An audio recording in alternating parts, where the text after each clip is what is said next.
Hello hello hello, live দেখা দেখাচ্ছে, ঠিক আছে। হ্যালো হ্যালো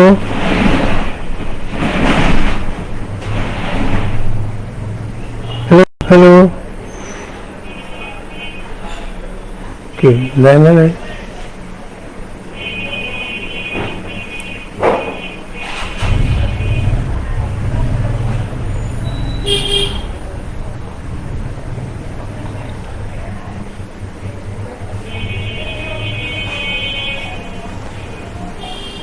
হ্যালো,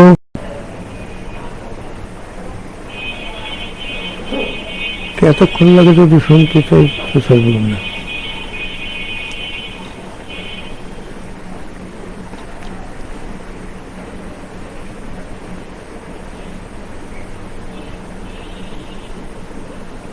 এক মিনিট পার হয়ে গেল। Hello hello hello hello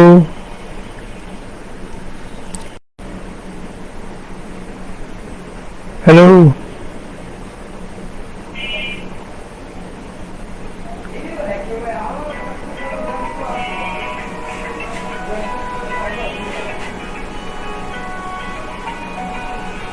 hello. আউযু বিল্লাহি মিনাশ শাইতানির রাজিম। বিসমিল্লাহির রহমানির রহিম। গাজী হোমিওপ্যাথিক প্যারামেডিক্যাল কলেজ কর্তৃক পরিচালিত হোমিও জ্ঞান বিনিময় কেন্দ্রে আজকে আলোচ্য বিষয় ছিল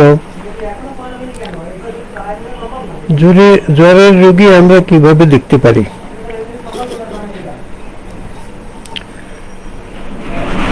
কারণ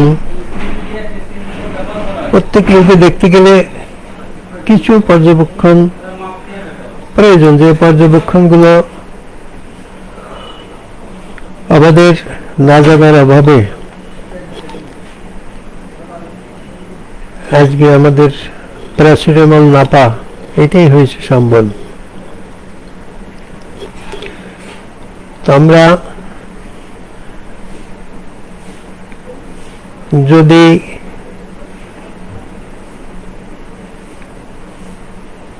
রোগীদের আচরণ সম্পর্কে ভালো ধারণা অর্জন করতে পারি, তাদের কাছ থেকে নির্ভুল তথ্যাদি সংগ্রহ করতে পারি, তাহলে অবশ্যই আমরা ওষুধ দিলে কাজ হবে।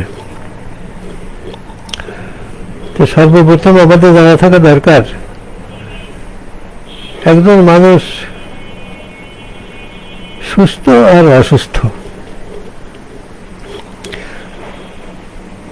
তো যখন মানুষ অসুস্থ হয় তখন তার ভিতরে কিছু পরিবর্তন লক্ষ্য করা যায়। সেই পরিবর্তনের আলামতগুলোই, পরিবর্তনের লক্ষণগুলোই হলো জ্বর বা অসুস্থতা, যাই বলি না কেন। এই যে পরিবর্তন, একজন মানুষ সুস্থ জীবন থেকে অসুস্থতায় পর্যবেসিত হওয়ার পরে তার শরীরে কি পরিবর্তন দেখা যাচ্ছে, এই পরিবর্তনগুলো আমাদের খুঁজে খুঁজে বের করা দরকার। কারণ এই পরিবর্তনগুলোই হলো অসুস্থতা, এই পরিবর্তনগুলোই হলো অসুস্থতা। এটাই আমরা জ্বর বলি। জ্বরের রোগী হলে জ্বর, পেটের পীড়ার রোগী হলে পেটের পীড়া। তো সাথী বন্ধুরা, জ্বরের রোগী দেখতে গেলে আমাদের সর্বপ্রথম পর্যবেক্ষণ প্রয়োজন, যেটা একজন রোগী যখন চেম্বারে প্রবেশ করে তখন তার দিকে খেয়াল করা, তার অ্যাপিয়ারেন্স, তার গতিবিধি, তার তাকানো, তার চেয়ারে বসা, তার চেম্বারে ঢোকা ইত্যাদি বিষয়গুলো আমাদের খেয়াল করতে হবে। এবং সাথে সাথে গ্রহণযোগ্য পয়েন্ট কিছু থাকলে সেটা নিজের রোগী লিপিতে অন্তর্ভুক্ত করতে হবে। তা আমরা একটা রোগী ঢুকলেই তখন আমরা সাথে সাথে কি কি দেখতে পাই তার কাছে? তখন আমরা দেখতে পাই তার কাছে তার চেহারা, তার নাকে সর্দি আছে কিনা, আর একটু গভীরে যেয়ে যদি পর্যবেক্ষণ করা হয় তাহলে বোঝা যাবে যে রোগী সজীব না নির্জীব, চঞ্চল না নির্জীব। এটাও কিছুটা পর্যবেক্ষণ করলে বোঝা যাবে। এরপর রোগী আসলে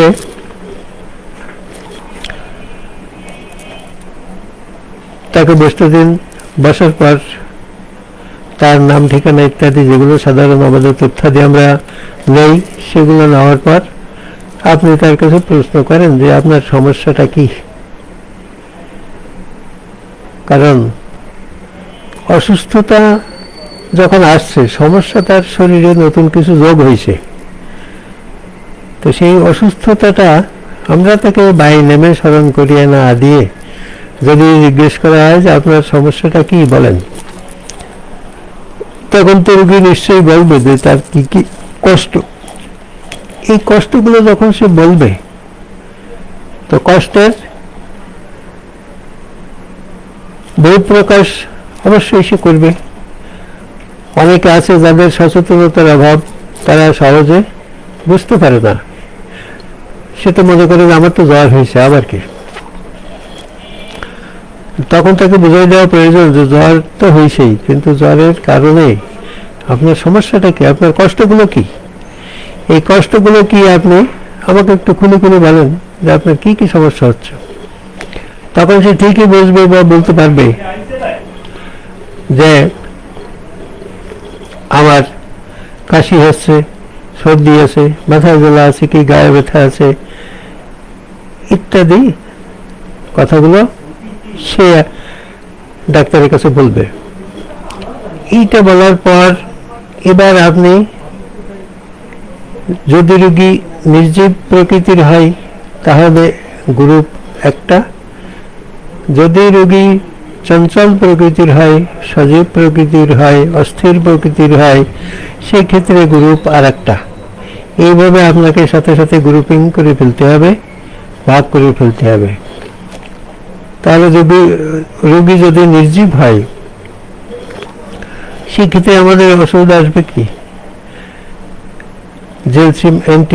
জেলসিমিয়াম, ব্রায়োনিয়া, এই জাতীয় ওষুধগুলো, নেট্রামের, এই জাতীয় ওষুধগুলো আসবে আমাদের নির্জীব গ্রুপে। আর চঞ্চল, অস্থির, সজীব এই গ্রুপে যদি রোগী আসে, সেক্ষেত্রে আমরা aconite, arsenic, eupatorium, perfoliatum, baptisia, arnica, arnica অবশ্য উভয় গ্রুপেরই ওষুধ, পাইরোজেন, রাস্টাক্স ইত্যাদি ওষুধগুলো এসে যাবে। তো যখন আমি 2 গ্রুপ করে ফেলতে পারলাম, এবার আসেন যে আমার প্রতি গ্রুপে 5, 7টা, 8টা, 10টা করে ওষুধ আছে।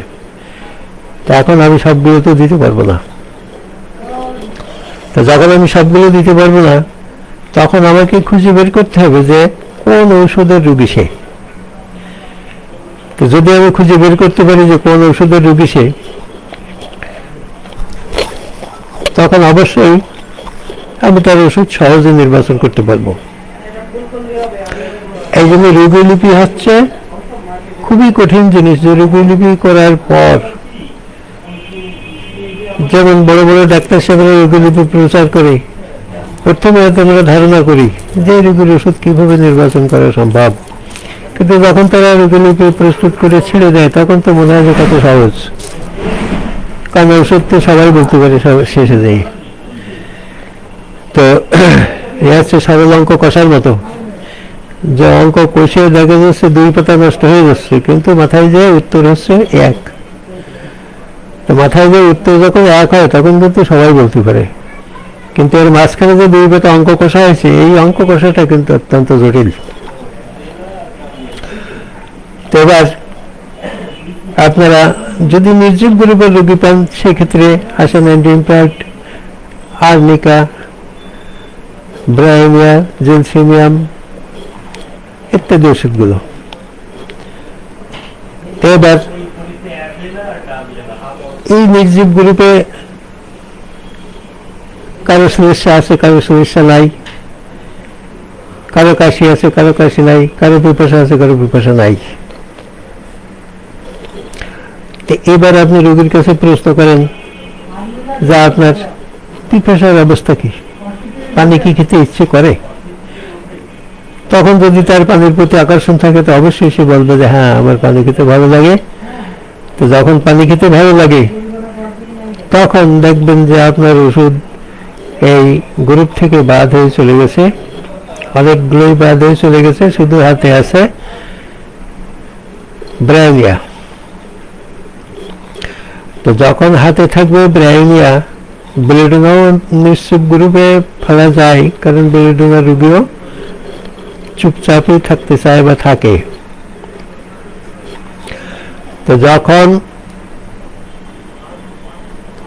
আমি বেলেডোনা এন্টিমটাও চুপচাপ পড়ে থাকে, তো যখন আমি পিপাসা পাচ্ছি, পানি পানের আগ্রহ পাচ্ছি, সেই ক্ষেত্রে আমি ব্রায়োনিয়া ছাড়া আমার হাতে আর ওষুধ থাকে না।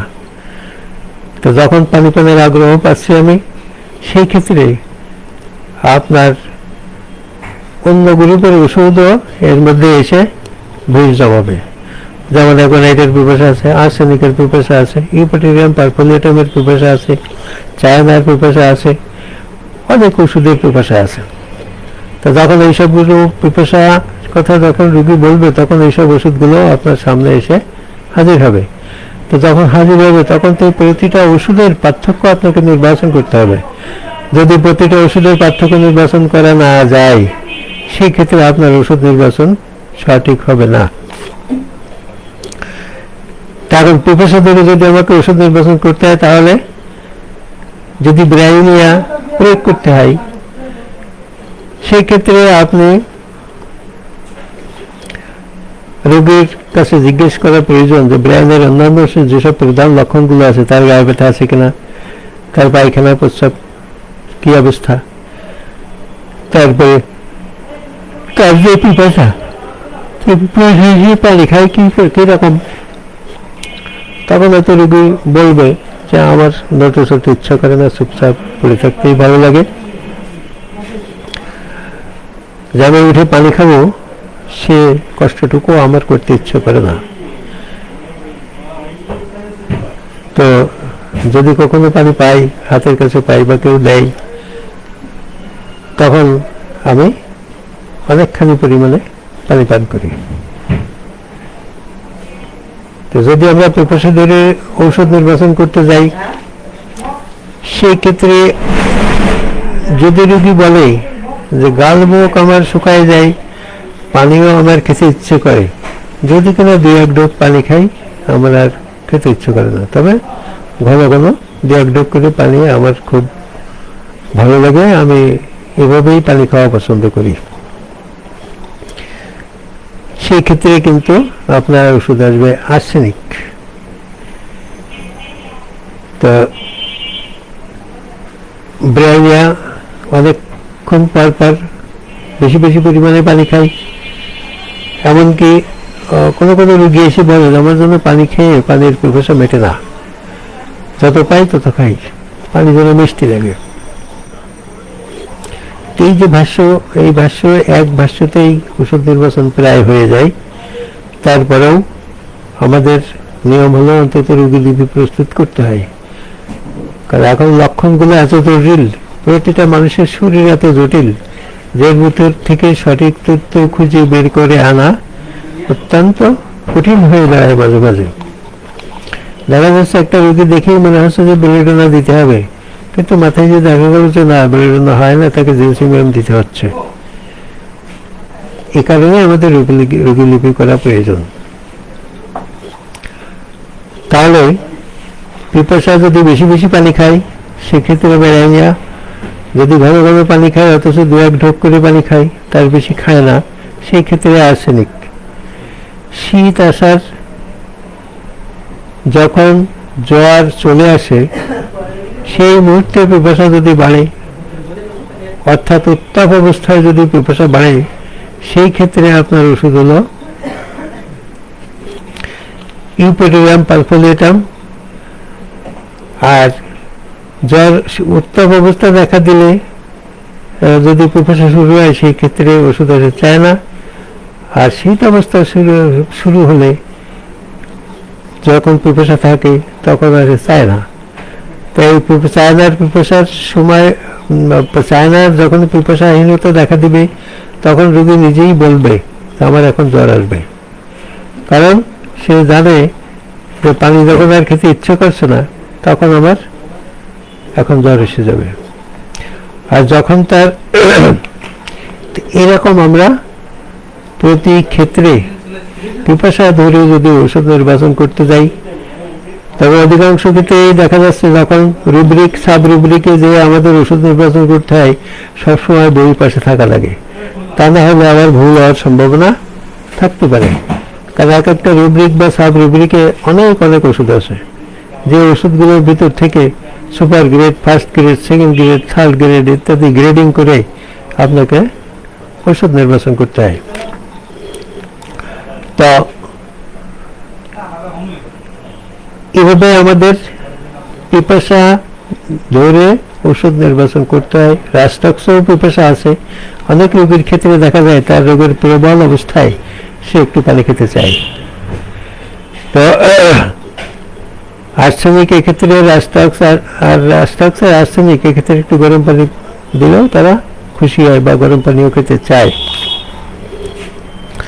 আচ্ছা, যখন আমরা পিপাসাহীন রোগীগুলো দেখব, যাদের পিপাসা নাই, সেই পিপাসাহীন রোগীগুলো যেমন এপিসমেন পিপাসা নাই, জেলসিমিয়াম পিপাসা নাই, পালসেটিলা পিপাসা নাই, এই যে ওষুধগুলোতে পিপাসা নাই, এখন আমাদের ওষুধ নির্বাচন করতে গেলে এই ওষুধগুলোর পার্থক্য করা আমাদের শিখতে হবে। যেমন এপিসমেনের পিপাসা নাই, পানিও সে খায় না, পাশাপাশি প্রস্রাব পায়খানাও তার হয় না, এমনকি তার শরীরে কোনো ঘামও থাকে না। যদি জ্বরের রোগী হয়, তাহলে সেক্ষেত্রে আমাদের খুব খেয়াল করে রাখতে হবে, বিকাল 3টায় তার জ্বর আসে। এপিসমেনের জ্বরের বৃদ্ধিকাল বিকাল 3টায়, আবার পালসেটিলার জ্বরের বৃদ্ধিকালও কিন্তু বিকালে। 3টায় নির্দিষ্ট নয়, তবুও রোগীরা অনেক সময় আপনাকে সঠিক তথ্য দিতে পারবে না, যে সঠিক কোন সময়ে জ্বর আসছে এটা দিতে পারে না। যার কারণে অনেক সময় সকাল বিকাল কেন্দ্রিকও আমাদের ওষুধ নির্বাচন করতে হয়। তো বিকালে বৃদ্ধি এপিসমেন, বিকালে বৃদ্ধি বেলেডোনা, বিকালে বৃদ্ধি pulsatilla, lycopodium, chelidonium, Rhus tox, arsenic ইত্যাদি ঔষধ আমাদের বিকালে বৃদ্ধি নির্দিষ্ট করে। তো এইসব ক্ষেত্রে আমরা পরস্পর সকল ওষুধের পার্থক্য আমাদের মুখস্থ রাখতে হবে, মুখস্থ করতে হবে। যেই পার্থক্যগুলো অনুসরণ করে, অনুধাবন করে আমরা সঠিক ঔষধটা নির্বাচন করতে পারি। তো এপিসমেন বিকালে বৃদ্ধি, পালসেটিলাও বিকালে বৃদ্ধি। পালসেটিলার পিপাসা না থাকলেও তার গালমুখ শুকনো থাকে, পানি দিলে একটু খায়, না দিলে খায় না। মাঝে মাঝে সে নিজে ইচ্ছা করেও খায়, কিন্তু যদি প্রশ্ন করা হয় যে পানি তো আপনি খান, তা আসলে কি পানি ভালো লাগে? যদি একোনাইটের রোগী হয়, ব্রাইনের রোগী হয় বা আর্সেনিকের রোগী হয়, তখন সে বলবে যে না, পানি খেলে আসলে আমার ভালো লাগে। পরিমাণের বিষয়টা তখন আমাকে প্রশ্ন করে জানতে হবে। আর পালসেটিলা রোগী যদি হয়, তো সে পানি যতই খাক, প্রশ্ন করলে সে বলবে যে না, আসলে পানি আমার ভালো লাগে না, আমি আমার মানে ভাবি যে পানি খেলে ভালো হবে, তাই আমি খাই।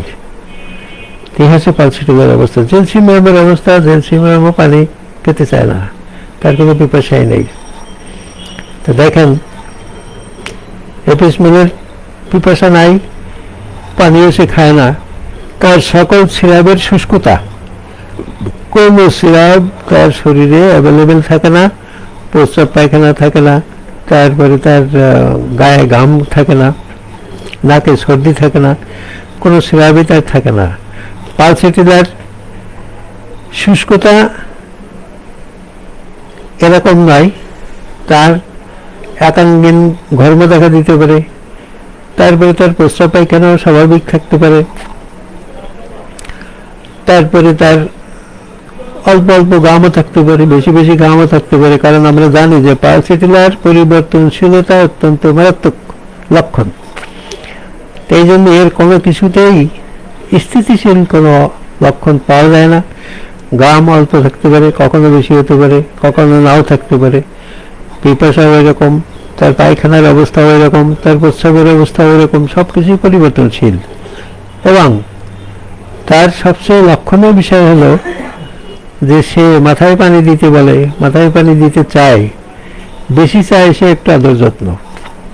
কারণ অসুস্থ অবস্থায় তার চাহিদাটা অত্যন্ত করুণভাবে আপনার কাছে প্রকাশ করবে, অভিভাবকের কাছে প্রকাশ করবে, যাতে করে তার সমস্যাটা শুনে আপনার করুণার উদ্রেক হবে।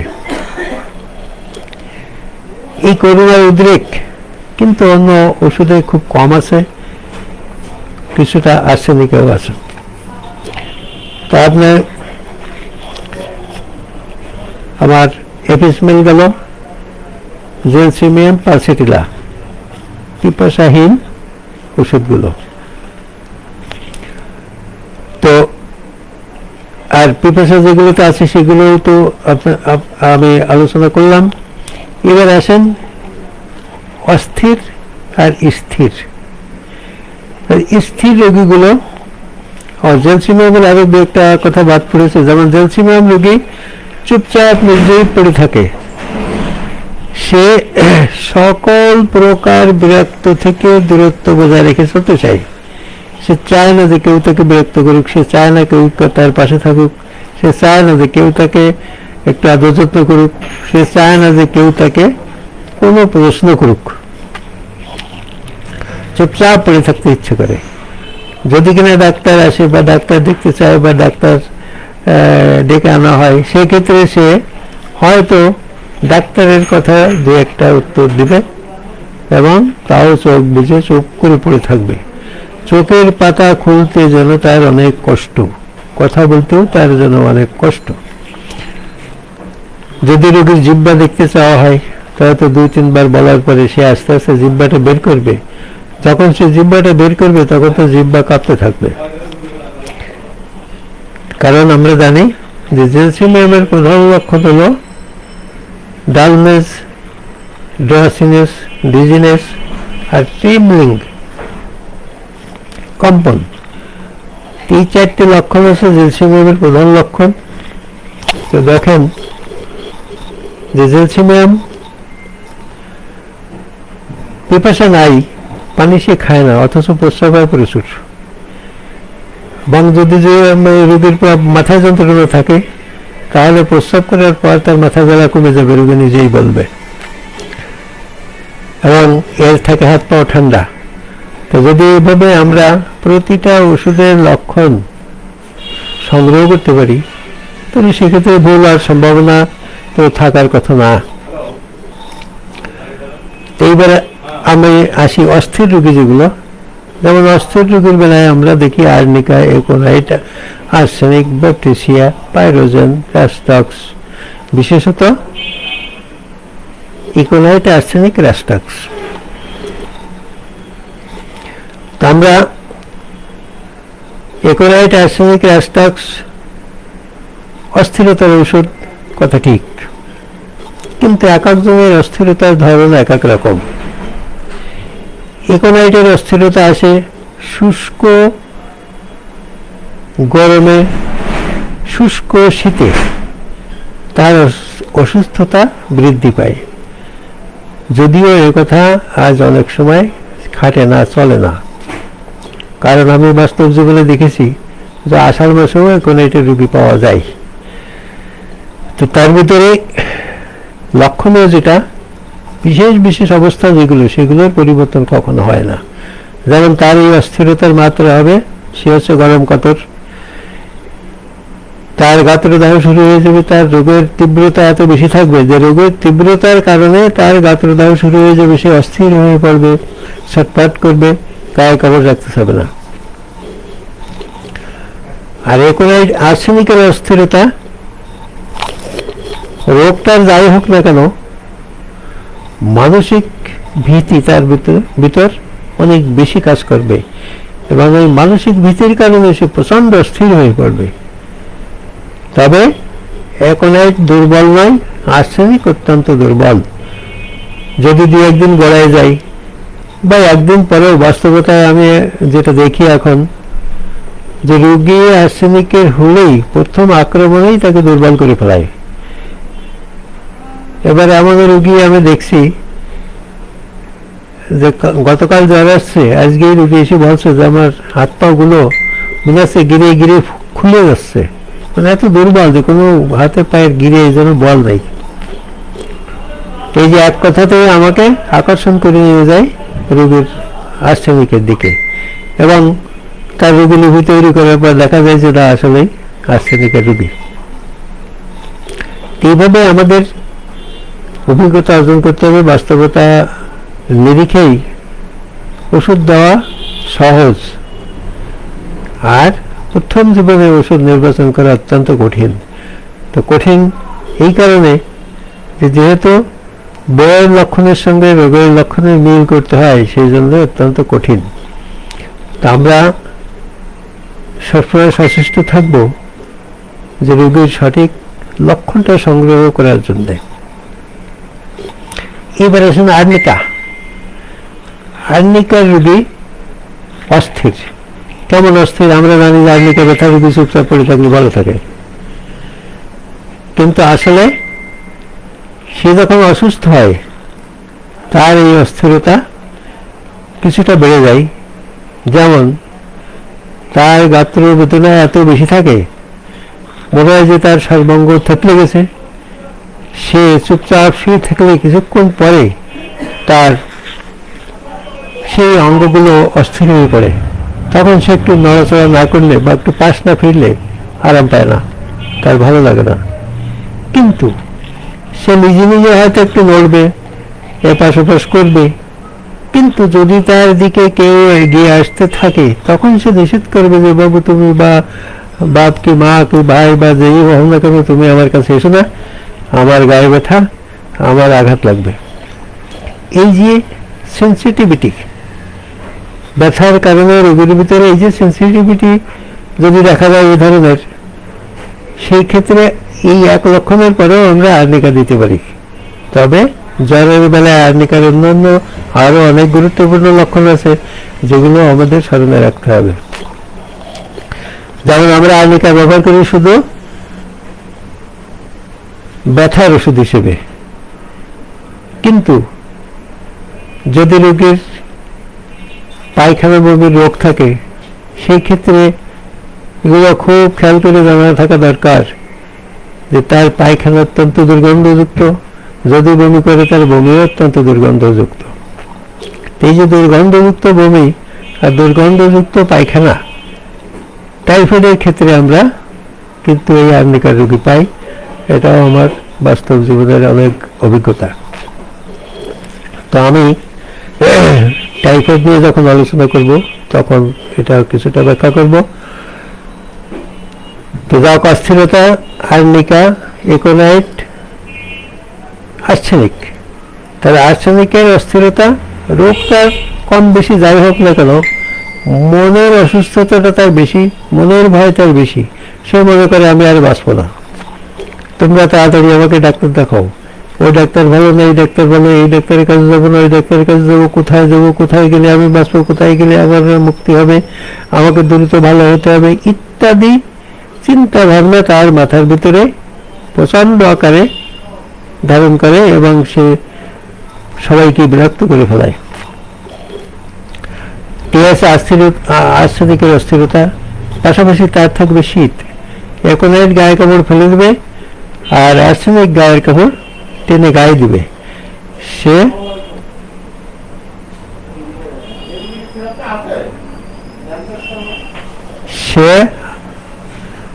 গাত্রাবরণ ছাড়া থাকতে পারবে না। এবার আসেন এই অস্থিরতার আর এক মারাত্মক ঔষধ, রাস্টাক্স। রাস্টাক্সের অস্থিরতা কি?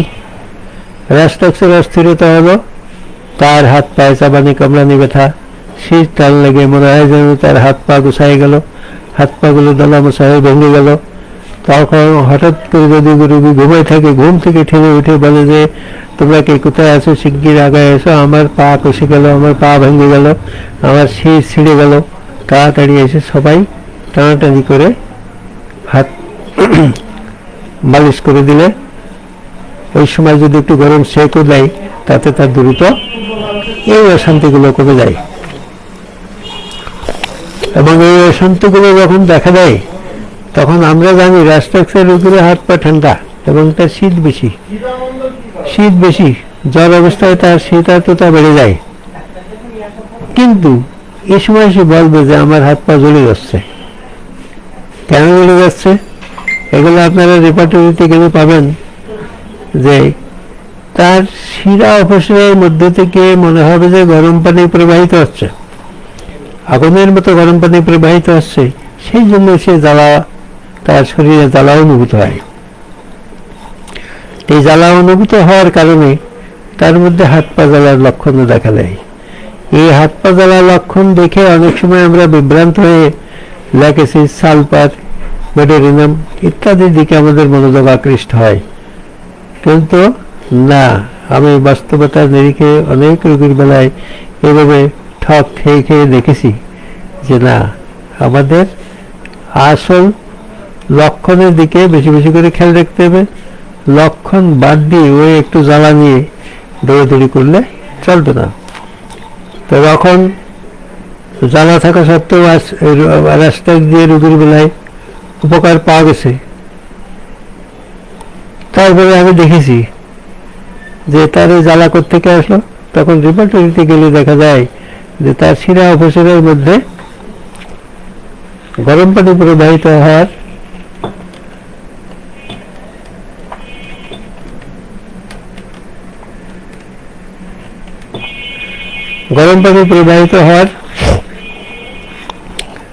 একটা লক্ষণ আছে, যে লক্ষণ থেকে তার এই জ্বালা লক্ষণ দেখা দেয়।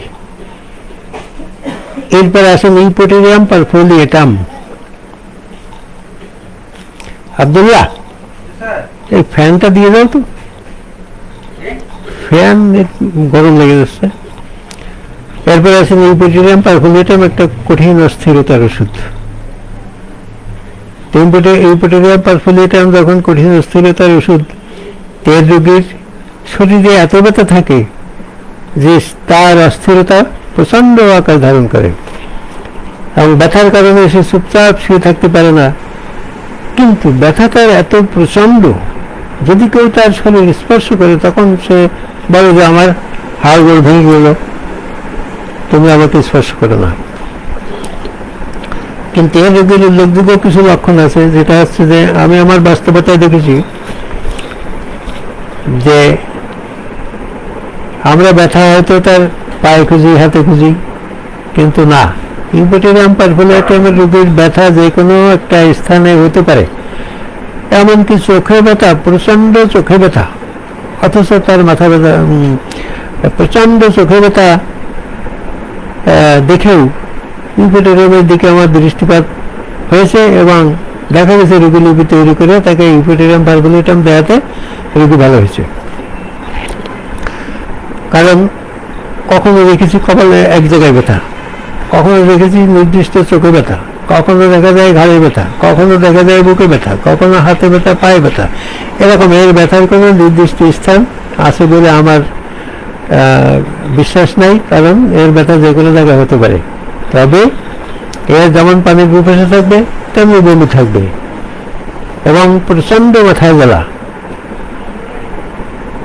তো খেয়াল রাখতে হবে সবসময় এই রোগী যে রোগের বর্ণনায় আপনার কাছে দেখ না কেন, প্রচন্ড শব্দটা সে ব্যবহার করবে। তার যদি বমির কথা বলে সেটাও যেমন তার প্রচন্ড, যদি সে ব্যথার কথা বলে সেটাও তার অত্যন্ত প্রচন্ড, জ্বরের কথা যখন বলবে সেটাও অত্যন্ত প্রচন্ড।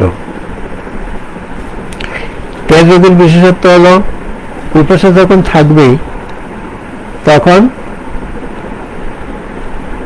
তার জ্বর থাকবে না। পিপাসা যখন শুরু হবে, তার পিপাসা যখন শেষ হয়ে যাবে, তখন রোগী নিজেই বুঝবে যে এবার আমার জ্বর আসবে, কারণ পানি তখন তার কাছে আর ভালো লাগবে না। এবং জ্বর যখন ছেড়ে যাবে তখন আবার পিপাসা শুরু হবে, তখন আবার পানি খেতে চাইবে, এবং ওই সময় তার বমি আসবে বা বমি হতেও পারে। এবং বমি হলে আস্তে আস্তে দেখা যাবে যে তার জ্বর কমে গেছে, তাহলে তার বমি হয়ে জ্বর কমে যায়। কিন্তু এক্ষেত্রে খেয়াল রাখতে হবে যে তার জ্বর কমে গেলেও মাথায় যন্ত্রণার কোনো পরিবর্তন আসে না। যদি মাথায় যন্ত্রণার পরিবর্তন আনতে হয়, তো সেই ক্ষেত্রে আপনাকে লক্ষণ মোতাবেক ইউপিটেরিয়াম পারফোলিয়েটাম নির্বাচন করতে হবে, নচেত রোগীর মাথা ব্যথা যাবে না। কোনো কোনো রোগীর বেলায় দেখা যায় যে তার জ্বর চলে গেছে, বমি চলে গেছে, পিপাসা স্থিতিশীল, শরীরেও মোটামুটি স্থিতিশীল, মাথায় যন্ত্রণার বেগ এখনো রয়ে গেছে। তো এই মাথায় যন্ত্রণা যখন পুরোপুরি চলে যাবে তখন বুঝবেন যে রোগীর জ্বর গেল। আচ্ছা, মেট্রোমিউরের সঙ্গে ইউপিটেরিয়ামের কিছু পার্থক্য আছে, মিল আছে। যেমন মেট্রোমিউরের রোগীর যদি বমি হয় তাহলে তার মাথায় জ্বালা চলে যায়, আর ইউপিটেরিয়াম পারফোলিয়েটামের রোগীর মাথায় যন্ত্রণা যায় না। আচ্ছা, জ্বরে আমরা ব্যথার রোগী যেটা আরো একটা পাই, চায়না। চায়না যখন আবিষ্কার হয়, ম্যালেরিয়ার যুগে আবিষ্কার হয়, এবং ম্যালেরিয়ার উপরেই চায়নার ব্যবহার বেশি। কিন্তু আমরা জ্বরের রোগী যখন দেখি তখন আমরা টাইফয়েডও দেখি না, করোনাও দেখি না, আমরা ম্যালেরিয়াও দেখি না, কালাজ্বর, ধলাজ্বর, হলদে জ্বর, কোনো জ্বরই আমরা আমলে নেই না। আমরা আমলে নেই লক্ষণ। তো চায়নার শীত, উত্তাপ, ঘর্ম, এই যে শীত অবস্থা, উত্তাপ অবস্থা, ঘর্ম অবস্থা, এই তিন অবস্থা দেখলে সেক্ষেত্রে আমরা ধরে নিতে পারি যে চায়না হতে পারে। তো চায়নার সবচেয়ে বড় বিশেষত্ব হলো ফুলনেস সেন্সেশন। তার উদর ভর্তি থাকবে সবসময়, মনে হবে যে উদরে তার কিছু ভরে আছে, উদর সবসময় ভার হয়ে পড়ে থাকবে। তার পায়খানা যতই হোক, তার বমি যতই হোক, প্রস্রাব যতই হোক, ঢেকুর যতই উঠুক, বায়ু যতই সরুক, তার ফুলনেস সেন্সেশন অর্থাৎ উদরের ভারবোধ কমবে না। যদি এই ফুলনেস সেন্সেশনের স্রোত পাওয়া যায়, সেই ক্ষেত্রে আমরা চায়নার কথা ভাবব, এবং যখন চায়নার কথা ভাববো তখন চায়নার অন্যান্য যেসব লক্ষণাদি আছে সেগুলো নিয়েও আমরা চিন্তা করব। তো চায়নার গাত্রের বেদনা আছে, আর্নিকারও গাত্রের বেদনা আছে, ইউপিটেরিয়ামের গাত্রের বেদনা আছে। তাহলে চায়নার গাত্রের বেদনার আলামত হলো তারও স্পর্শকাতরতা, স্পর্শে তার রোগ লক্ষণ বৃদ্ধি, মানে তার কষ্ট বেড়ে যায়। কিন্তু যদি জোরে কেউ চোখে ধরে তাহলে তার আরাম লাগে। আর আর্নিকার স্পর্শকাতরতা, এবং তাকে ছোঁয়ারও কোনো কায়দা নাই, সে কাউকে ছুঁতে দিতে রাজি না। তাহলে এক্ষেত্রে আমরা এই পার্থক্য এভাবে নির্বাচন করতে পারি, এভাবে পার্থক্য নির্বাচন করে আমরা ওষুধ সিলেকশন করতে পারি। এবার আমি যেটা সকাল বিকালের একটা কথা বলেছিলাম, যে সকালেও অনেক রোগীর সকালের দিকে জ্বর আসে, অনেক রোগীর বিকেলের জ্বর আসে, অনেক রোগীর রাতে জ্বর আসে।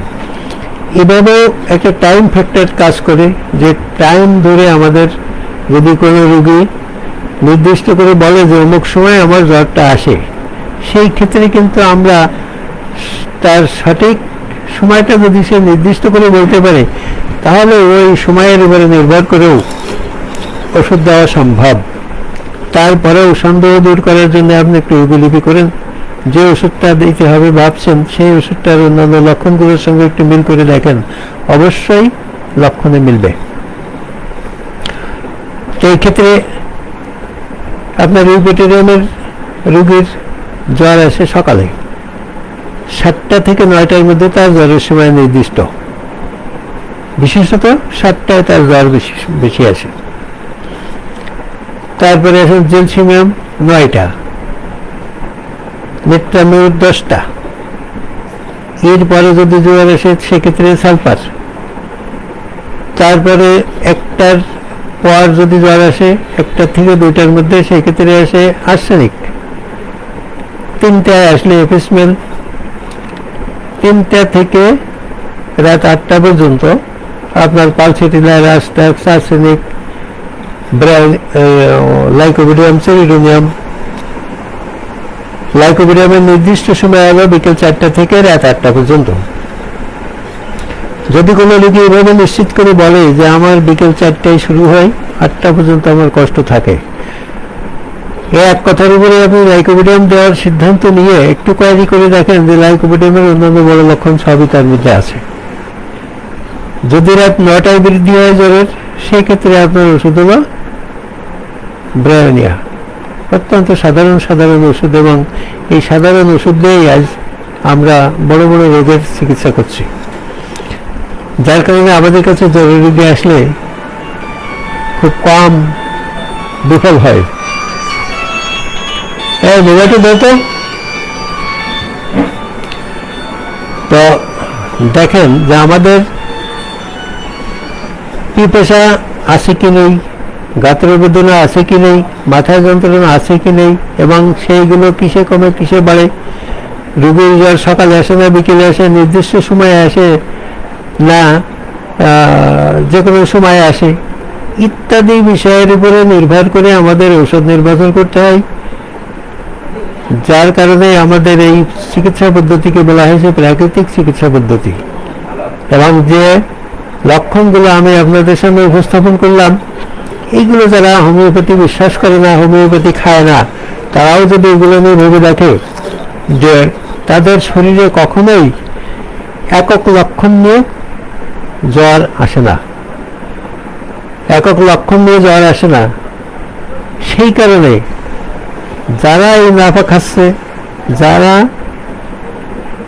অ্যান্টিবায়োটিক খাচ্ছে, এবং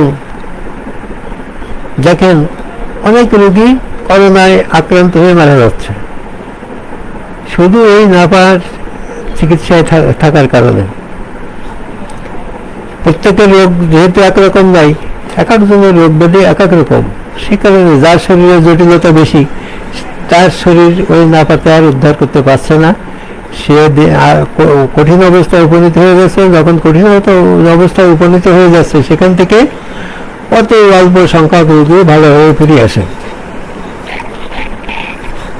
এই কঠিন অবস্থা প্রাপ্তির কারণ হলো এটা যে আমাদের শরীরে এতগুলো লক্ষণকে নির্দিষ্ট করে, এতগুলো লক্ষণকে খুঁজে খুঁজে বের করে আমাদের একটা ওষুধ নির্বাচন করতে হয়।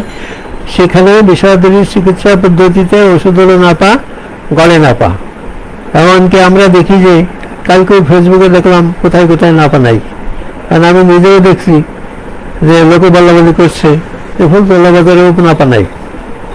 তার এই যে সারাদিন যে নাপা আসে, সারা রাত তৈরি করে সকালবেলা পৌঁছে দেয়, দিন শেষ হওয়ার আগে নাপা সব খেয়ে ফেলায়। তা যদি আমরা এভাবে শুধু নাপা দিয়ে, শুধু ব্যথার বড়ি দিয়ে, শুধু গ্যাসের বড়ি দিয়ে এই করোনাকে জয় করব, জ্বরকে জয় করব, সেটা আদৌ সম্ভব না। যেমন আমাদের কাছে করোনা পরবর্তী রোগীও আমার কাছে কয়েকজন আছে যে তারা করোনায় আক্রান্ত হয়েছিল, কয়েক লক্ষ টাকা একজন খরচ করে তারা এখন আবার আমাদের ওষুধ খাচ্ছে। কারণ করোনার পরবর্তী যে সব অসুস্থতা তাদের শরীরে বাসা বেঁধেছে, সেগুলো ওই অ্যালোপ্যাথিক ওষুধে আর দূর হচ্ছে না। তো যদি সময় পাই, আমি করোনার পরবর্তী কী কী ওষুধ আমাদের প্রয়োজন হতে পারে সেগুলো আমি কিছু আপনাদের ইঙ্গিত দিব। আপনারা দয়া করে বই পুস্তক দেখে এগুলো বেশি বেশি করে শিখে নেবেন। তা আমরা যদি শিশু রোগী হই, সেই ক্ষেত্রে কিভাবে তাকে দেখব? শিশু রোগী হলে আপনি দেখবেন যখন রোগী আপনার চেম্বারে প্রবেশ করে তখন তার আচরণ আপনি খেয়াল করতে পারবেন। সে যদি নির্জীব হয়, সে চুপচাপ পড়ে থাকবে। সে যদি অস্থির হয়, সে কান্নাকাটি চিল্লাপাল্লা করে আপনার চেম্বার ফাটাই ফেলবে। তো যখন এইভাবে আপনি রোগী পর্যবেক্ষণ করবেন, তখন রোগীর পরিচর্যাকারী অর্থাৎ তার মা বা নার্স, যে তার সবসময় কাছাকাছি থাকে, তার কাছে প্রশ্ন করলে আপনি আপনার কাঙ্ক্ষিত তথ্যাদি আপনি পেয়ে যাবেন এবং সাথে সাথে আপনি ওষুধ নির্বাচন করতে পারবেন। তা আমি এন্টিমটার্ট ওষুধটার বিবরণ দিয়ে নাই, কারণ এন্টিমটার্ট ওষুধ সবার ক্ষেত্রেই ব্যবহৃত হয়। আমি দেখেছি যে জ্বর নাই এমন রোগীর প্রচণ্ড কাশিতেও এন্টিমটার্ট কাজ করে। কিভাবে কাজ করে? কারণ আমরা জ্বর হলেই বেলোডোনা, রিউমেক্স, কস্টিকাম ইত্যাদি নিয়ে ব্যস্ত হয়ে পড়ি, কিন্তু না, যখন দেখা যায় রোগীর কাশি প্রচণ্ড আকারে বাড়ে, বিশেষ করে সকালে বাড়ে, সন্ধ্যায় বাড়ে, কাশির ধমকে রোগীর কপালে ঠান্ডা গরম ছুটে যায় এবং রোগী চুপচাপ পড়ে থাকে। যদি তার কাছে একটু জিজ্ঞেস করা হয় যে আপনি যেহেতু কাশেন, কাশির সাথে কিছু ওঠে, তখন রোগী বলবে যে হ্যাঁ, কাশির সঙ্গে কিছু ওঠানোর জন্যই আমি এত জোরে জোরে কাশি, কাশতে কাশতে বমিও করে ফেলাই, কিন্তু আসলে আমি কাশি দিলেই মনে হয় যে আমার বুকের ভিতরে কি যেন একটা খরাত মরাত করে নড়ছে, মনে হয় যে ওখানে সমস্যা কিছু জমে আছে। তো চেষ্টা করি সেই সমস্যাটাকে ওঠাতে জন্য জোরে জোরে কাশি দিয়ে, কিন্তু যত জোরেই আমি কাশি দিই না কেন আমার বমিও হয়ে যায়, কিন্তু সেই সমস্যাটুকু আমার ওঠে না। এবং শরীরটাও এত দুর্বল লাগে, বুকটাও এত দুর্বল লাগে যে মনে মনে ভাবি যারা যদি একটু জোরে কাশি দিতে পারতাম তাহলে হয়তো আমার এই সমস্যাটা উঠে যেত, কিন্তু এই যে আর একটু জোরে যদি কাশি দিতে পারতাম তাহলে আমার সমস্যাটা উঠে যেত, এই যে অভিব্যক্তি, এই যে একটি কথা, এই একটি কথার উপরে নির্ভর করেও আপনি এন্টিমটার্ট দিতে পারেন। জীবনে বহুত রোগীকে এভাবে খাওয়াইছি, মৃত্যু শয্যায় শুয়ে আছে রোগী, আপনার হসপিটাল থেকে বাড়ি নিয়ে আসতে বলছে, বাড়ি নিয়ে আইছে, তার কষ্ট কমাতে পারে নাই। তা আমি গিয়ে দেখছি যে ঘরে ঢুকেই দেখি যে রোগী ডান দিকে কাঁধে শুয়ে আছে, চোখ বুজে পড়ে আছে, তার কপালে হাত দিয়ে দেখি যে ঠান্ডা, এদিকে শ্বাস প্রশ্বাসের সাথে একটু গড়গড় ভাব, মাঝে মাঝে দু একটা কাশি দিচ্ছে ছোট্ট করে, তখন বুকের ভিতরে গড়াত করে উঠছে। আমি তাকে ওই মুহূর্তে এন্টিমটার্ট দিয়ে দেখছি যে তার এই কষ্ট দূর হয়ে গেছে, রোগী অবশ্য মারা গেছে, কিন্তু এই কষ্ট তার, শ্বাসের কষ্ট তার আর ছিল না। আমরা এবার আমি টাইফয়েড রোগ সম্পর্কে আপনাদের কিছু ধারণা দেওয়ার চেষ্টা করব। যেমন টাইফয়েড, আমাদের একটা কথা জানতে হবে সবসময় যে রোগ যাই হোক না কেন, রোগের কারণে শরীরের পরিবর্তন, মনের পরিবর্তন, এই শরীরের ও মনের যে পরিবর্তন আসে এটাই অসুস্থতা, এবং আমাদের এই পরিবর্তনটুকুকে লক্ষ্য করে আমাদের ওষুধ দিতে হয়। তো টাইফয়েড এমন এক রোগ, এটা যদি সাধারণ রোগীরা জানতো তাহলে হয়তো ভয়ে তারা বিভ্রান্ত হয়ে যেত যে শরীরের অভ্যন্তরে তার কোথাও না কোথাও ক্ষত হয়েছে এবং সেই ক্ষত পছন্দ রয়েছে, শরীরে কোথাও না কোথাও ক্ষত হয়েছে এবং সেই ক্ষত পছন্দ রয়েছে, তার পরিণতিতে আজকে তার এই টাইফয়েড হয়েছে। এখন আপনি বুঝুন যে আমরা টাইফয়েডের রোগীদের সাধারণত হাতে গোনা কয়েকটা ওষুধ ব্যবহার করি।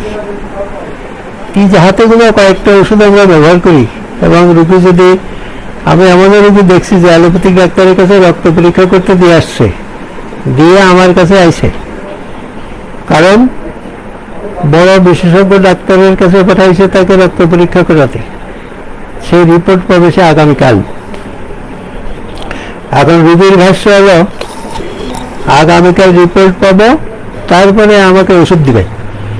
তো সে পর্যন্ত তো আমি আমার কষ্ট সহ্য করতে পারছি না, আমার মাথায় প্রচন্ড জ্বালা, আমার পেটে অত্যন্ত ব্যথা, আমার প্রস্রাব পায়খানায় সমস্যা, তার জন্য আমি আপনার কাছে আসলাম যে আপনার ওষুধ খেতে থাকি, তারপরে কালকে নয় ওই ডাক্তারকে দেখাবো। তো ঠিক আছে, এবার রোগীর তথ্যাদি নিয়ে দেখা গেল যে তার মাথায় প্রচন্ড যন্ত্রণা, যন্ত্রণা কখন বাড়ে? সন্ধ্যার পরে বাড়ে, এবং যন্ত্রণা এসে অস্থির হয়ে পড়ে, কিন্তু হাত পা ঠান্ডা। আচ্ছা, এবার আসেন তার প্রস্রাব পায়খানা, তার প্রস্রাব পায়খানার প্রচণ্ড দুর্গন্ধ, সে বায়ু ছাড়লেও ঘরে কেউ থাকতে পারে না, তার গালে গন্ধ, তার গায়ে গন্ধ, তার গানে গন্ধ, তার প্রস্রাবে গন্ধ, সব কিছুতেই দুর্গন্ধ। এবার আপনি একটু কষ্ট করে তার ডান ইলিয়াক প্রদেশে অর্থাৎ ডান কুস্কির ওখানে নাভির নিচে একটু হাত দিয়ে চেপে ধরুন, দেখবেন যে সেইখানে বড় করে আওয়াজ আসছে, ঠিক পশাকাদায় পা দিলে যেমন বড় করে আওয়াজ হয়, ঠিক ওরকম সেখানে মনে হবে যেন ওই জায়গাটা পচে গেছে এবং ওখানে পছন্দ হয়ে ওখানে ওই পশাকাদায় বুড়বুড়ি কাটার মতো কাটছে, আপনার হাতে সেটা অনুভূত হবে। যদি কেন আপনি একটু টোকা দেন তাহলে রোগী ব্যথা পাবে। এই লক্ষণটাই যদি শুধু আপনি পান এবং এই দুর্গন্ধ পান, তা আপনার রিপোর্ট এই রোগী আর আনতে যাবে না ইনশাল্লাহ। আপনি তৎক্ষণাৎ তাকে ব্যাপটিসিয়া ওষুধ দিবেন, পাশাপাশি তার জিহ্বার লক্ষণটা একটু দেখবেন, তো ব্যাপটিসিয়া দিবেন, ওই রোগীর রিপোর্ট আস্তে আস্তে রোগী ইনশাল্লাহ 14 আনা ভালো হয়ে যাবে, 90% ভালো হয়ে যাবে। তখন ওই রিপোর্টও আর আনার তার প্রয়োজন হবে না এবং ওই ডাক্তারের ওষুধও তার খাওয়ার প্রয়োজন হবে না। কারণ আমাদের প্যাথোলজির প্রয়োজনীয়তা এই জন্য কম, রোগীর শরীরে যেসব লক্ষণাদি ঔষধ পরীক্ষাকালে আবিষ্কৃত হয়েছে, দেখা গেছে, সেই সব লক্ষণগুলো লিপিবদ্ধ করে আমাদের ম্যাথমেটিক্যাল লেখা হয়েছে। তাহলে ওই সব লক্ষণ নিয়ে যদি আমার কাছে কেউ আসে এবং সেই লক্ষণগুলো যদি আমি তার মধ্যে পাই, তো এই ওষুধ দিলে কেন কাজ হবে না? আর আপনি প্যাথোলজিতে যে ব্লাড দিবেন, পায়খানা দিবেন, প্রস্রাব দিবেন, সব কিছু পরীক্ষা নিরীক্ষার পর যে রিপোর্ট পাইবেন, সেই রিপোর্টটাও যে সঠিক, সেটা কি আপনি শতভাগ নিশ্চিত হয়ে বলতে পারেন? কারণ রিপোর্ট যিনি তৈরি করেন তার যেমন মেধার প্রশ্ন আছে, রিপোর্ট যে মেশিনে তৈরি করছে সেই মেশিনটাও ভালো না মন্দ তারও একটা বিষয় আছে। যে যন্ত্র আপনার শরীরের অঙ্গ মানে অংশগুলো পরীক্ষা নিরীক্ষা করা হচ্ছে, সেইগুলোর যখন পরীক্ষা করা হয় তখন ওর সঙ্গে কিছু ওষুধ মিশ্রণ করা হয়। তা যে ওষুধগুলো আমি মিশ্রণ করছি সেই ওষুধগুলোর মাত্রা যে ঠিক আছে এটাও তো সঠিক ধরে নেওয়া কঠিন।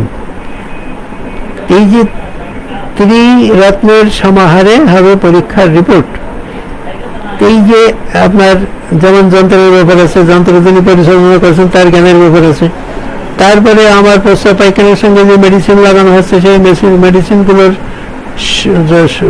যথার্থতা বিষয় আছে। এই তিনটে বিষয় যদি যথার্থ থাকে, শতভাগ নিশ্চিত থাকে, সেই ক্ষেত্রে রিপোর্টটা সঠিক হতে পারে। আর যদি তিনটি বিষয়ের মধ্যে কোনো বিষয়ে গন্ডগোল থাকে, সেক্ষেত্রে আপনার রিপোর্ট তো সঠিক আসবে না। এবং রিপোর্ট সঠিক আসলো না, একদিন পরে রিপোর্ট পাইলেন, 2 দিন পরে রিপোর্ট পেলেন, তারপরে ডাক্তার ওষুধ দিল, রিপোর্ট যদি সঠিক না হয় তাহলে তো আপনার ওষুধে উল্টো পাল্টা হলো।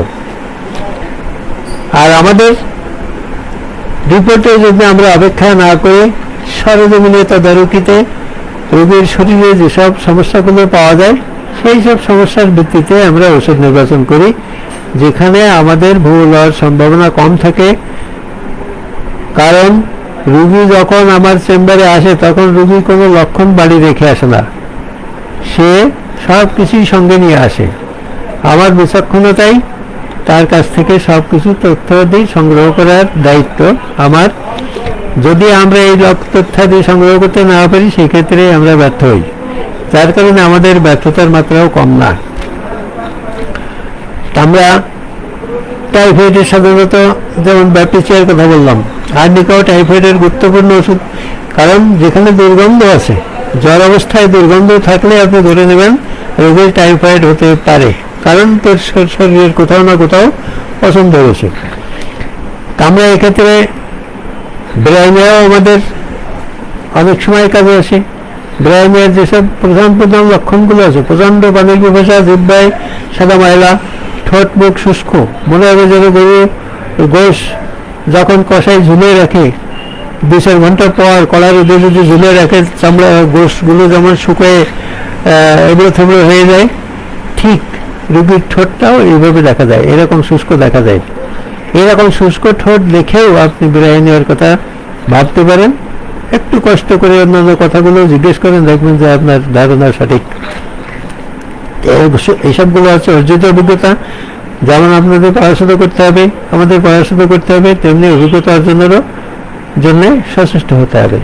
জেলসিমিয়াম টাইফয়েডের ওষুধ, যদি আমি জেলসিমিয়ামের যে প্রধান লক্ষণ যেগুলো আছে, ডালনেস, ডিজিনেস, ড্রসিনেস, ট্রেম্বলিং, থার্স্টলেসনেস, পিপাসাহীনতা, এইসব লক্ষণগুলো যদি পাই, সেক্ষেত্রে আমার জেলসিমিয়াম ও টাইফয়েডের ওষুধ।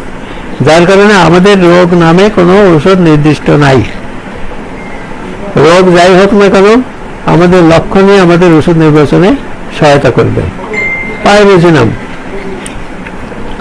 শেষ মুহূর্তের ওষুধ, টাইফয়েডের শেষ মুহূর্তের ওষুধ। পাইরোজিনামের লক্ষণ কি? এরও পশম, এর সবকিছুতে দুর্গন্ধ। ব্যাপটিসিয়ার জিহ্বা ময়লাযুক্ত, পাইরোজিনামের জিহ্বা পরিষ্কার।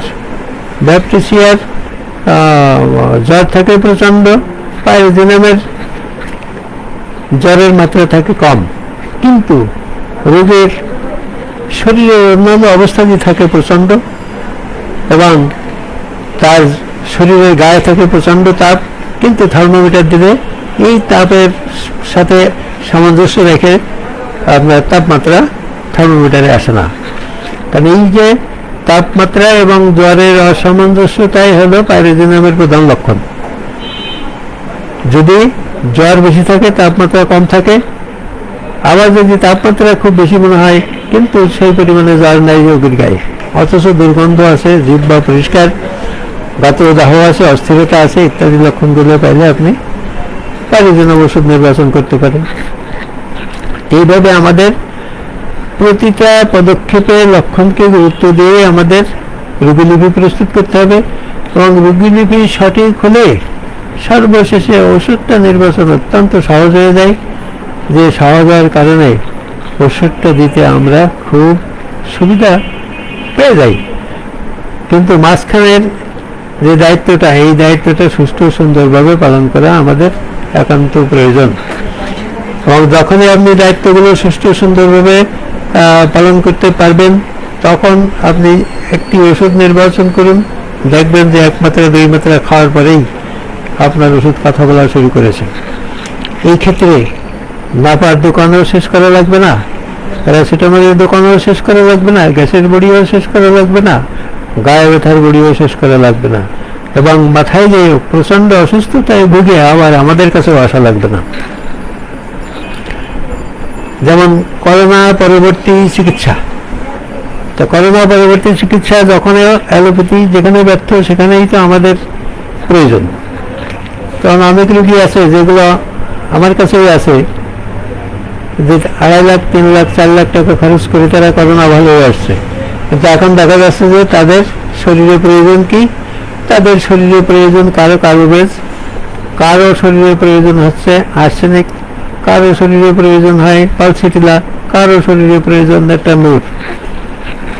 তো বিশেষত আমার কাছে যে কজন আছে তার মধ্যে আমি কার্বোভেজ, পালসিটিলা, নেট্রামুর, আর্সেনিক এবং জেলসিমিয়ামের রোগী পেয়েছি। তবে বেশিরভাগ প্রয়োজন পড়ছে আপনার কার্বোভেজ, পালসিটিলা আর কার্বোভেজ, পালসিটিলা, আর্সেনিক, এই 3টা ওষুধের ব্যবহার খুব বেশি। এখন এইগুলো যখন আপনি ব্যবহার করতে যাবেন, তো দয়া করে আপনারা যে ওষুধগুলো পড়লাম এই ওষুধগুলোর লক্ষণগুলো মুখস্থ করুন, এবং রোগী যখন আসবে, রোগী করোনা আক্রান্ত রোগী নাকি করোনা পরবর্তী রোগী, জ্বরে আক্রান্ত রোগী না জ্বরের পরবর্তী রোগী, সেটা আমার প্রয়োজন নাই। লক্ষণে আপনাকে বলে দিবে যে আপনার ওষুধ কোনটা লাগবে। তবে অধিকাংশ ক্ষেত্রে যেটা দেখা যায় যে আপনার করোনা পরবর্তীতে রোগীর মুখে রুচি থাকে না, জিহ্বায় স্বাদ থাকে না, নাকে ঘ্রাণ থাকে না। এই যে রোগীর জিহ্বায় স্বাদ থাকে না, ঘ্রাণ থাকে না, এই ক্ষেত্রে দুটো ওষুধ বেশিরভাগ ক্ষেত্রে প্রযোজ্য। অতি সংক্ষিপ্ত করে আমি আপনাদের বলে দিলাম, পালসিটিলা, নেট্রামুর। তো পালসিটিলা, নেট্রামুর এই দুটোর পার্থক্য নির্বাচন করা অত্যন্ত সহজ। কারণ পালসিটিলা রোগী নম্র ভদ্র, নেত্রমুরের রোগে উত্তেজিত। পালসিটিলার রোগে আদর সোহাগ চাই, নেত্রমুরের রোগীকে আদর সোহাগ করতে গেলে ক্ষিপ্ত হয়ে যায়। নেত্রমুরের মাথায় যন্ত্রণা থাকে প্রচণ্ড, সে ভিজে গামছা বা ভিজে সবসময় পানি দিয়ে মাথা ঠান্ডা রাখতে চায়। আর পালসিটিলার রোগীর একটু মাথা বারবার থাকে, তাকে যদি একটু পাশে বসে মাথায় হাত বুলে দেওয়া হয় তাতেই সে খুশি হয়ে যায়, পানি দিলেও তার একটু ভালো লাগে। নেত্রমুরের প্রবেশা থাকে, পালসিটিলার প্রবেশা থাকে না। এইটার উপর পার্থক্য নির্বাচন করা মোটেই কঠিন কিছু না। যেমন পালসিটিলার রোগী পানি খায় ঠিকই, কিন্তু যদি প্রশ্ন করায় আর একটু গভীরে গিয়ে যে পানি তো আপনি খান, আসলে কি পানি ভালো লাগে? ভালো লাগে না, কিন্তু খাই। লোকে বলে যে পানি খেলে ভালো হয়, তাই জোর করে খাই। তো যাই হোক, সময় আমরা শেষ পর্যায়ে চলে এসেছি। তা আমি যেসব কৌশল অবলম্বন করি বা আমি যে যতটুকু শিখতে পেরেছি আপনাদের জানানোর বোঝানোর চেষ্টা করলাম। আমার এই জানানো বোঝানোর মধ্যে যদি কোনো ভুল ভ্রান্তি থাকে দয়া করে আপনারা সংশোধনী দিবেন, আমরা সেটা মেনে নেব। তার কারণ চিকিৎসা জগতে যেমন ভুল শেখা যাবে না, ভুল শেখানোও যাবে না। কারণ আপনি ভুল শেখলেও রোগীর ক্ষতি, আপনি ভুল শেখালেও রোগীর ক্ষতি, পাশাপাশি আমাদেরও ক্ষতি, এবং সর্বোপরি বদনাম হোমিওপ্যাথির উপর। যার দরুন আমাদের সবসময় সচেষ্ট থাকতে হবে। আমরা যথার্থ শেখার চেষ্টা করব। যেখানে আমার বক্তব্য শুনে আপনাদের কোনো দ্বন্দ্বের উদয় হয়, সেগুলো আপনারা বই পুস্তক দেখে দ্বন্দ্ব মেটানোর চেষ্টা করবেন, এবং আপনি যেটা শিখলেন সেটা আমাদের ফেসবুকে আপনি কমেন্টসের ঘরে লিখে দেবেন, সেখান থেকে আমরাও শিখে নিতে পারবো ইনশাআল্লাহ। তো যাই হোক সাথী বন্ধুরা, হোমিও জ্ঞান বিনিময় কেন্দ্রের পক্ষ থেকে আপনাদের সকলের মঙ্গল কামনা করে, শান্তি কামনা করে, শুভ কামনা করে, এবং আমার জন্যে, আমাদের জন্যে দোয়া চেয়ে আমি আমার বক্তব্য এখানে শেষ করছি। আসসালামু আলাইকুম ওয়া রাহমাতুল্লাহি ওয়া বারাকাতুহু।